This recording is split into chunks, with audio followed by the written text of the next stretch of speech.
Number 8. And no more questions. We got all 20 questions from today. Thank you guys for joining. Appreciate you being here, and I hope I'm helping stir you to learn how to think biblically about things. You don't have to agree with me on everything, as you know, but just by talking about these topics, we grow. Sydney McCown says, how do I approach a conversation with someone who doesn't believe God is infallible? He believes in the God of the Bible, but doesn't think that all of God's actions are good, like in Job. Well, Sydney, there's a few different things you could approach, right? One is you could try to build a case for God's goodness. What you could talk about moral argumentation about how if God's not good, then there isn't good. There is no good. But another thing to approach is that he thinks that the Bible is true about God, but he doesn't think that God is purely good or totally good. But the Bible's like filled with constant affirmations of the goodness of God, his total goodness, that even in the book of Job, God is the one who is validated at the end of Job, not Job. It's God. God is the one who's questioned throughout. This is interesting. We might miss this. We focus on Job, but God is the one who is debated about throughout the book. It's like, is he really good? Why would he allow this? Why would he allow this? Why would he allow this? I don't deserve it. You did deserve it. No, I don't. You guys are wrong. And this whole debate goes on. And then Job sees God. And Job says of himself, now your friend is saying what Job said earlier. Well, sometimes God does wrong things. But Job says, at the end of Job, let me just read it to us, right? Let me see. Job 38, I believe, is where God starts speaking. And here, look at the response.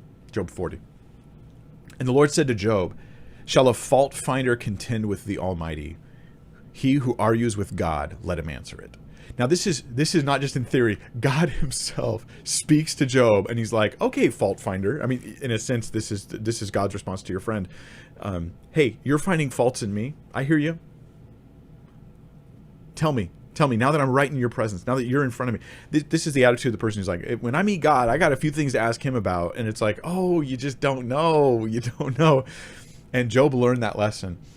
Job answered, listen to what he says when he finally stands before God after many chapters of effectively becoming the fault finder for God. Then Job answered the Lord and said, behold, I am of small account. What shall I answer you?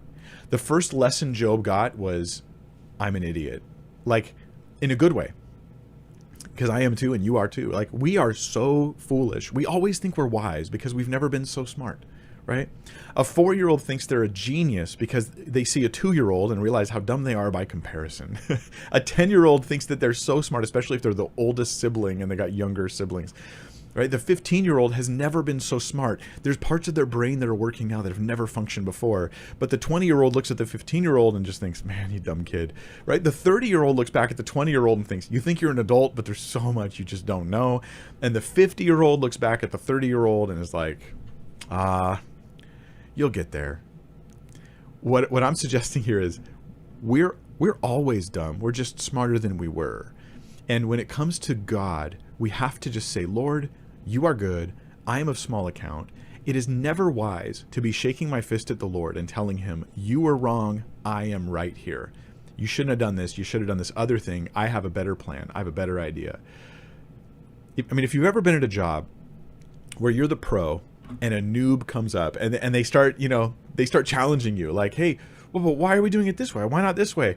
And there's a season of training where you want to look at the new person and just tell them, don't try to fix it. Just learn. Just learn. Don't try to make it better. Like, you don't really even know the system. This is kind of us talking to God, except times a million, right? The idea that God is doing wrong and we can identify that and tell him where he should have done differently is arrogant. Which is why the next response from Job is, he goes, look, I'm small. I thought I was bigger than I was. I'm small. How can I answer you? How can I tell you what to do? I lay my hand on my mouth to silence himself, and as a sense of shame and shock, no more words out of my mouth. I have spoken once, and I will not answer. Twice, but I will proceed no further, which is his way of saying, the stuff I said before, that was foolish. I'm done. Job does not yet understand his situation. This is important in the book of Job. Job lost his wife, not his wife. He lost his kids. He lost his business. He lost all of his money, and he even lost his physical health. And his wife's like, "Why don't you just curse God and die?" Right? Like, this was the depths of despair. Job complains, "God, why would God allow this? Why would God do this? This isn't good." At the end, he looks back at all his complaints. He sees God, and he says, "I will not do that again." And when God gives him a chance to answer, he doesn't even go to God. "Okay, explain yourself to me." He actually sees God and has this revelation of this is interesting, how the nature of God shuts down arguments against God and his actions not being good. Right? The nature of God, when Job sees, I hope we can let this click in our hearts. When Job sees God for who God is, he doesn't even ask for an explanation anymore. He has his answer. God is perfect. God is holy. God is just. God is powerful. God is all. I'm not even going to ask for the explanation anymore. I just know I was wrong. I don't know why I was wrong. I don't know how I was wrong. I just know I was wrong. This is my attitude when I see something happening and I think, "God, why would you allow that?" I think, who am I? I'm a small guy. How will I ask God to give account to me? He's the one who judges me. I'm not the judge of God. So Job, great example that your friend brought up. Look at Job's answer here at the end. And then God continues to, in a sense, berate Job. Not because of Job's pains, right? God could have been Job's comfort.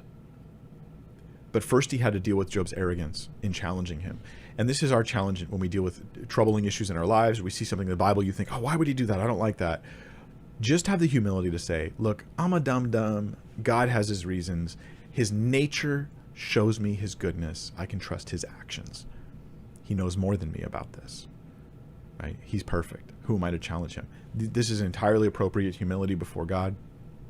So your friend says they believe the Bible, but they obviously don't. They say they believe the God of the Bible, but the very nature of the God of the Bible is that he's perfectly good and holy, and that even his judgments are just, right? Psalm 119, his judgments are just and righteous altogether. This is even when he punishes, it is good and right and holy. Whether you understand it or not, it's okay, because it's not your job. That's just a humility thing. The other issue I'd say is a philosophical one to quickly mention, Sydney. And the philosophical one is just to say this, that goodness is grounded in the very nature of God. So goodness just is an expression of how God's character applies to the various scenarios of life. So it's weird to think that there's this thing outside of God that's goodness, and you're judging God by that thing. What is that thing? Where did it come from? Like it brings up a lot of philosophical problems. Goodness just is God's nature. So he is the standard for good. I hope that gives your friend some help.